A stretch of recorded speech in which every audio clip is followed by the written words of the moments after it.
Hey, Dustin from PaddleBoss, and in this video we're going to dissect a point between Dekel Bar, Anna Bright, Ben Johns, and Anna Leigh Waters. This took place in Mesa, and I encourage you to find the entire match. It's one of the best mixed doubles matches I've ever seen. Really amazing points, really good play.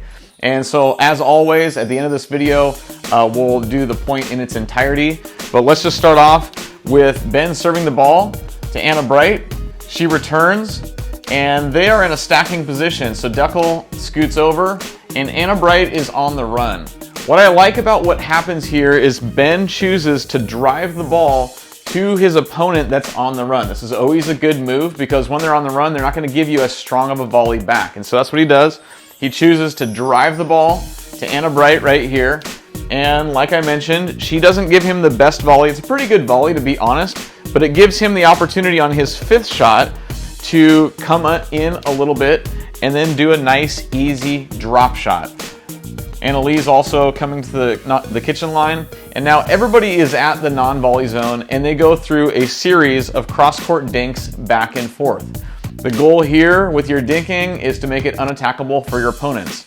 They do this several times, and then at some point, Dekel reaches for a ball and kind of pops his dink up a little bit too high, where Ben can scoot over and slam it with his forehand, and it puts these guys on defense. So they start backing up a little bit. Ben starts slamming the ball for a series of slams, and I want to point out that what happens is you have Anna Bright all the way at the baseline. She's struggling to stay alive.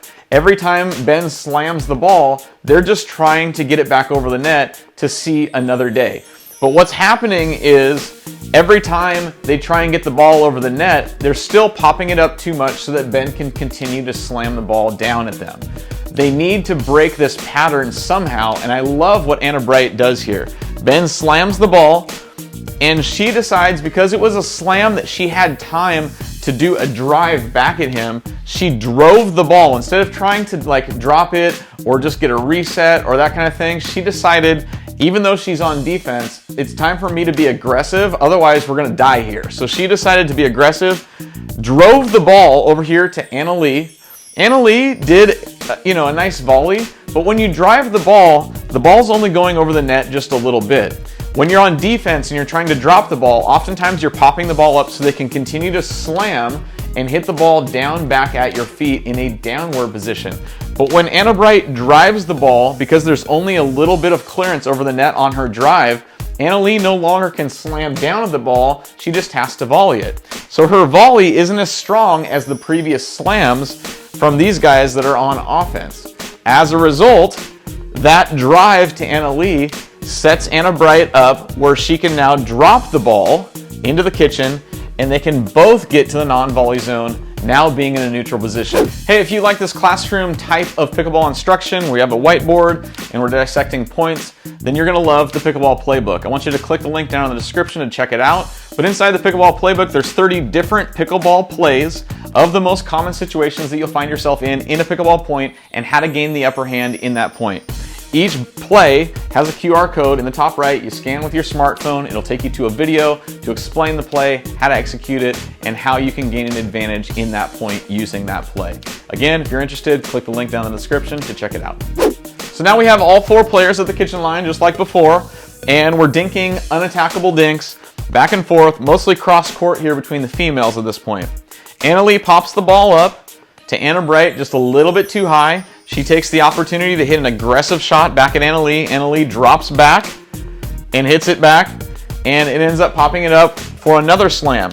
That forces Anna Leigh back in a defensive position again, and so she's trying to get the ball back into an offensive, drop it in the kitchen. Meanwhile, I just want to point out, Ben stays at the kitchen line. I really like this. Sometimes you'll see both partners drop back, but Ben's there just in case these guys make a mistake. He's going to be able to pounce on that ball and put the ball away. He knows Anna Leigh can handle her own back there, and so he decides to stay up in the non-volley zone waiting for an opportunity. Well, an opportunity doesn't come, and that's okay. So what happens is Anna Leigh drops the ball successfully in the kitchen. It's a good move to be able to get her back up to the non-volley zone. In so doing, we have Dekel over here, and Dekel has long arms. He's a big guy. He can jump real far, and so he notices, even though it's a pretty good drop shot, he can actually Erne this ball. So he Ernes the ball, volleys it back to Anna Leigh. Anna Bright has to cover the middle now because Dekel's way out of position. And let me just stop and say, just because you can Erne doesn't mean that you should Erne. You should be Erneing when you know that you can put the ball away. But if it's just going to be another shot that they can get back and it's not going to challenge them enough, then maybe the Erne isn't the best shot, because notice how out of position they are. So he volleys the ball, or he hits the ball via an Erne back to Anna Leigh, who's in the defensive position, but now he's out of position, so he has to run back because Anna Leigh easily drops the ball back in the kitchen. So now look where these players are at. You got Anna Bright kind of in the middle. This whole line over here is exposed where Ben's at. Dekel's over here, kind of on the sideline, and because the ball's dropped here, Dekel's going to take it off the bounce and hit it back to Anna Leigh. Anna Leigh knows once she's hit a successful drop shot, she needs to rush to the kitchen to be able to get into an offensive position. Because the ball bounces here and Dekel hits the ball as aggressively as he can, it doesn't matter because he doesn't hit it at her feet. As she's charging up to the non-volley zone really fast, the ball comes over and it's right about midsection where she's able to put the ball away. Never give Anna Leigh even an inch or she's going to take it. What I love about this point is there's a lot of variety in the point. You see all four of them at the non-volley zone in a neutral position. You see what it's like to be able to dink as a pro, offensive dinks that are unattackable. Then when it gets too high, one team goes on defense because they're getting slammed on. But how did they get out of that slam? Anna Bright did a really great job, got them back to the non-volley zone. Then they put the other team on defense. So you got to see the point go back and forth between who was in the offensive position and who was in the defensive position. And while you might not be as good as these players, you can learn something from how to get out of those defensive positions. Just because you end up in a defensive position doesn't mean the point's over.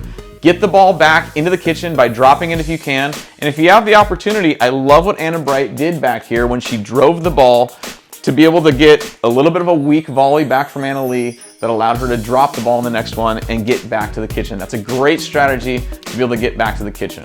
If this video has been helpful, you like what you see, you'd like to see more of it, definitely subscribe to our channel. And here is the point in its entirety.